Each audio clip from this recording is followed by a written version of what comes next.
ನಾವು ಎಕ್ಸ್ಪೆಕ್ಟೆಡ್ ಮಾಡಿದ್ದು ಸ್ವಲ್ಪ ದಾವಣಗೆರೆಯಲ್ಲಿ ನಮ್ಮ ಕಾರಣದಿಂದಲೇ ಸ್ವಲ್ಪ ಲೀಡು ಕಡಿಮೆ ಆಗ್ಬೋದು.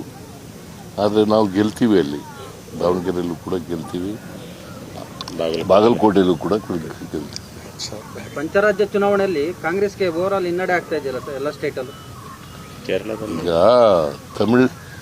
ವೆಸ್ಟ್ ಬೆಂಗಾಲ್ನಲ್ಲಿ ನಮ್ಮದೇನು ಇರಲಿಲ್ಲ, ಅಸ್ಸಾಂನಲ್ಲಿ ನಮಗೆ ಎಕ್ಸ್ಪೆಕ್ಟೆಡ್ ರಿಸಲ್ಟ್ ಬಂದಿದೆ. ಜನರ ಆಶೀರ್ವಾದ ಏನು ಮಾಡಿದ್ದಾರೆ ಅಲ್ಲಿ ಅದನ್ನು ನಾವು ಒಪ್ಕೊಳ್ತೀವಿ. ಕೇರಳದಲ್ಲಿ ನಮ್ಮ ಎಕ್ಸ್ಪೆಕ್ಟೇಷನ್ಗಿಂತ ಹೆಚ್ಚು ಸ್ಥಾನಗಳನ್ನು ಗೆದ್ದಿದ್ದೀವಿ.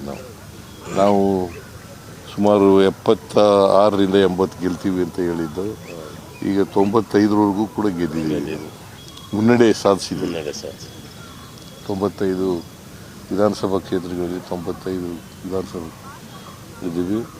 ಬಹುಶಃ ವೆಸ್ಟ್ ಬೆಂಗಾಲ್ನಲ್ಲಿ ಆಡಳಿತದ ವಿರೋಧಿ ಅಲೆ ಇರಬಹುದು ಅಂತ ಅಂದ್ಕೊಂಡಿದ್ದೀನಿ ನಾನು. ತಮಿಳುನಾಡಿನಲ್ಲೂ ಕೂಡ ಆಡಳಿತ ವಿರೋಧಿ ಅಲೆ ಇದೆ ಅಂತ ಹೇಳಿ ಅಂದ್ಕೊಂಡಿದ್ದೀನಿ. ತಮಿಳುನಾಡಲ್ಲಿ ಒಬ್ಬ ನಟ ಫಸ್ಟ್ ಟೈಮ್ ಪಾರ್ಟಿ ಕಟ್ಟಿ ಸಕ್ಸಸ್ ಆಗ್ತಾ ಇದ್ದಾರೆ. ಇನ್ನೂ ಅವ್ರಿಗೆ ಅಭಿನಂದನೆಗಳನ್ನು ಸಲ್ಲಿಸ್ತೇನೆ.